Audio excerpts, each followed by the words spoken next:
Assalamualaikum warahmatullahi wabarakatuh. Kembali lagi bersama gua di Horoskop Sidapo yang ke-8. Gua mau kayak YouTuber keren ah. Hey guys, welcome back to my channel. Gak pantas. Oke, gue punya cerita. Ini lebih ke pengalaman gue sama bini gue di rumah. Jadi bini gue itu suka banget nonton Jurnal Risa. Mau tahu gimana ceritanya? Lo like dulu, lo share dulu, lo subscribe dulu. Dan kalau lo punya cerita juga, lo email aja ke sidapo81@gmail.com. Oke, langsung aja gue ceritain pengalaman gue sama bini gue. Yuk! Jadi pengalaman gue sama bini gue di rumah, waktu sebelum kejadian ini, 2 hari atau 3 hari sebelum, bini gue suka gitu, dia suka cerita gitu kan. Di YouTube ada bagus deh, nama YouTube-nya Jurnal Risa gitu. Tentang apaan gue tanya gitu. Itu tentang kayak, jadi menceritakan bahwa YouTube ini mereka tuh timnya keluarganya ini masing-masing semua tuh punya kelebihan lah. Nah dia suka nonton itu tapi siang-siang.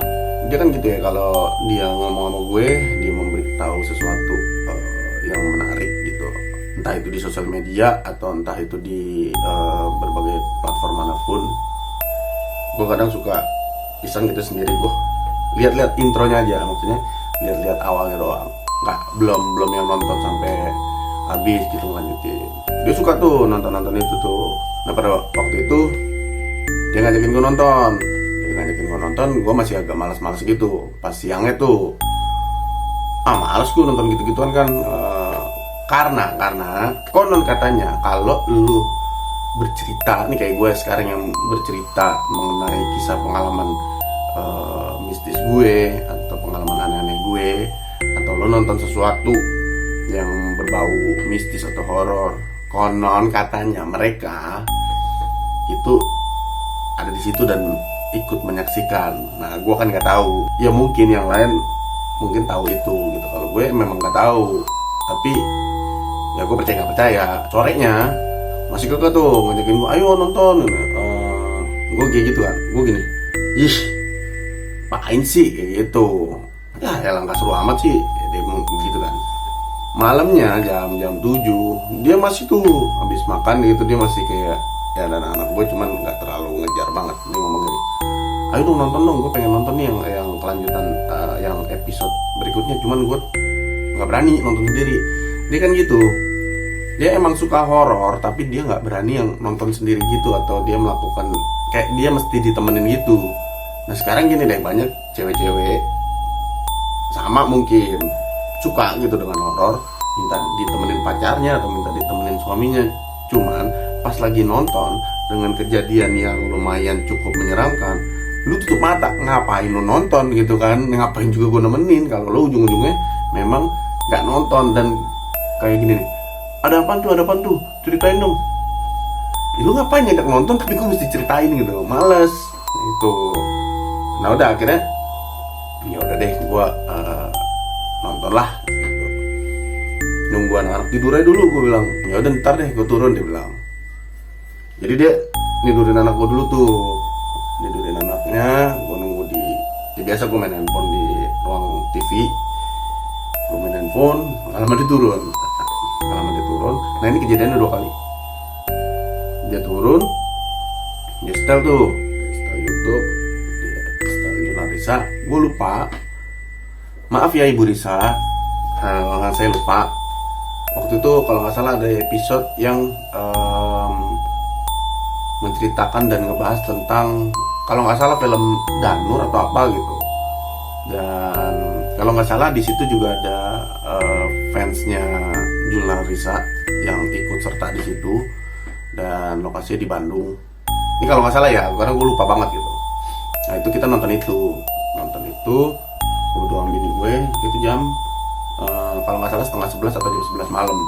Gue nonton berdua gitu. Biasalah bini gue tegang-tegang gitu nontonnya kan. Gue bilang ngapain sih tegang-tegang. Ya gue juga takut gitu, Bukan berarti gue punya banyak pengalaman dan gue suka diganggu atau diliatin atau diisengin gue berani, enggak. bukan kayak orang-orang yang lain. Gue tipe orang yang masih takut dengan hal-hal gitu, walaupun memang gue terbiasa digangguin, diisengin. Ya itu pengalaman gue. Ada satu part yang menceritakan tentang lokasinya si makhluk ini. Nah si fansnya ini kalau nggak salah ya, itu disuruh, jadi gini kasarnya, kalau lu mau ngeliat, lu coba di pojok situ, di spot itulah gitu. Kalau nggak salah mereka bertiga deh tuh si fansnya, bertiga. Ya udah, terus mereka di situ, ya salah, edit.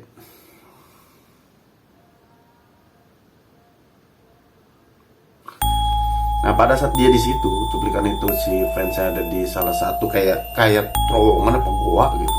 Itu tiba-tiba kemasukan di tayangan itu, tiba-tiba kemasukan salah satu ini perempuan ketawanya itu, serem sih ketawanya itu, bener-bener ketawa ngikik. Bini gue udah mulai ketakutan, dia ketawa ngikik si fansnya. Tiba-tiba nih volume TV gue di jam 11 malam itu gini, volume itu kan per bar, tiba-tiba dengan cepatnya dia naik full. Gue sama bini gue shock, gue volume gue kecilin gitu, itu nggak mau, kayak ngehang. Akhirnya gue cabut kabel TV, gue bilang sama bini gue, kan gue bilang gue nggak mau nih kayak gini-gini nih. Akhirnya gue nggak tahu nih gangguan apa, mungkin emang TV gue yang error, cuman kenapa kebetulan pas gitu dengan parts yang itu gitu. Orang lagi ngikik, tiba-tiba volume gue gede sendiri, zup gitu. Wah itu gue sama bini gue panik. Tapi lebih ke pada gini sih, kita mikirnya anjir ganggu tetangga kanan kiri nggak ya, soalnya gede banget orang. Lu gimana sih volume TV lu pol gitu. Itu. Nah kejadian yang kedua itu udah seminggu kemudian, kita nonton Netflix. Biasa bini gue nih ada film horor nih, katanya bagus nih, kita nonton film horor. Malam juga tuh tiba-tiba lagi, biasalah adegan kalau horor gitu atau film-film thriller gitu kan, ada satu part yang menegangkan kayak channel gue. Biasa kan kalau gue menceritakan sesuatu pasti ada musik-musik gitu kan. Ya kayak gitulah gitu. Terus ada part itu sama cuplikan ini tuh masuk ke goa jalan gitu dengan kondisi dari terang, masuk pelan-pelan tuh udah mulai agak redup, suara musiknya tuh sound efeknya udah mulai menegangkan tuh. Dan ini film udah mulai menegangkan. Tiba-tiba pas masuk dalam kondisi gelap, rumah gue mati lampu deh, begitu. Wah anjir, handphone gue nggak ada di posisi gue, handphone bini gue juga nggak ada di posisinya dia gitu. Kita nyari ngeraba-ngeraba gini kan. Wah lu sih nonton gini-ginian sih, gue males nih. Kan gue udah bilang, ini kata orang kalau lu nonton kayak ginian pasti ada yang, pasti mereka menyaksikan juga atau usil. Kita nggak tahu rumah ini tuh yang nunggu seperti apa. Ya masing-masing rumah pasti ada yang nunggu lah gitu. Ada yang jaga lah. Udah akhirnya kita nggak dapet tuh. Gue ngeraba, gue buka pintu keluar gitu kan. Gue pikir satu area gue mati lampu, nggak tahu rumah gue doang, kanan kiri nyala.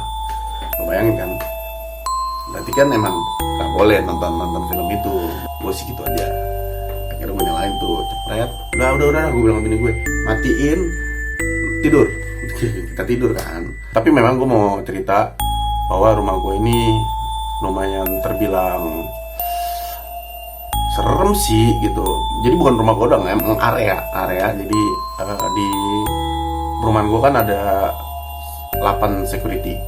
8 security itu ada 3 shift, berarti 888. Nah gue sering banget dengar mereka cerita tentang area-area ini.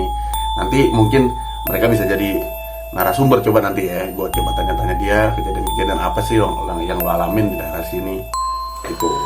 Nah karena waktu itu gue pindah rumah dari Jakarta ke sini. Sekarang kan gue di daerah Tangerang, gue pindah ke sini. Ya di perumahan gitulah. Waktu awal-awal gue pindah, jadi perumahan ini kayak tukang tuh nggak boleh masuk, tukang nasi goreng apa pokoknya clean semua, kayak tukang sampah apa segala macam. Tukang sampah pagi doang, malam tuh kalau gue dulu di daerah Mampang ya itu kan gerobak gitu kan sampahnya. Terus kalau gue mau makan nasi goreng ya tinggal nunggu aja tukang nasi goreng pasti lewat, tukang sekoteng lewat. Kalau di sini enggak, benar-benar clean deh. Jadi gini, gue malam gue mulai agak ngantuk-ngantuk gitu, sekitar jam 2:30 gue habis ada kerjaan gitu. Gue tidur 2:30, mulai agak les gini gue tidur. Gue di sini denger kayak, lo kalau inget kalau gerobak yang ngangkut sampah atau kardus atau gerobak apapun, mereka biasanya ngerem di belakang gerobak itu ada kayak ban bekas. Ban bekas itu fungsinya untuk mereka ngerem. Jadi pada saat turunan mereka lompat, mereka kayak lakukan hentakan badannya gitu supaya gerobaknya belakangnya tep gitu. Ban bekasnya kena aspal. Nah itu cara mereka ngerem. Nah pada saat gue tidur waktu itu bunyi rok. Terus gue mulai kan, gue mikirnya gini, di sini tuh jam 3 ngangkut sampah gitu.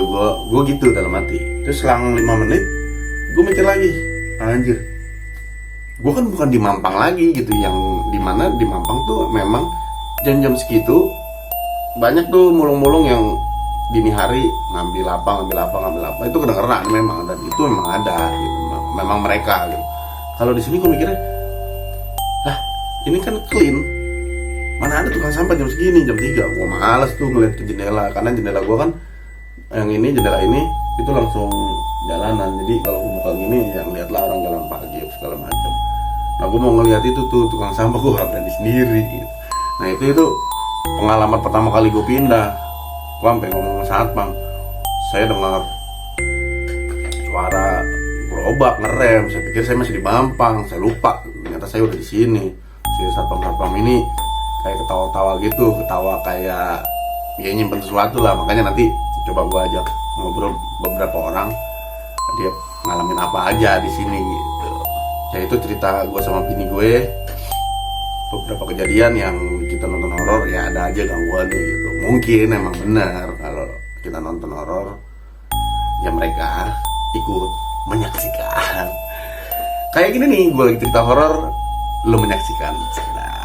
Ya wes, cukup di sini cerita gue. Jangan lupa lo like, share, lo subscribe. Oke?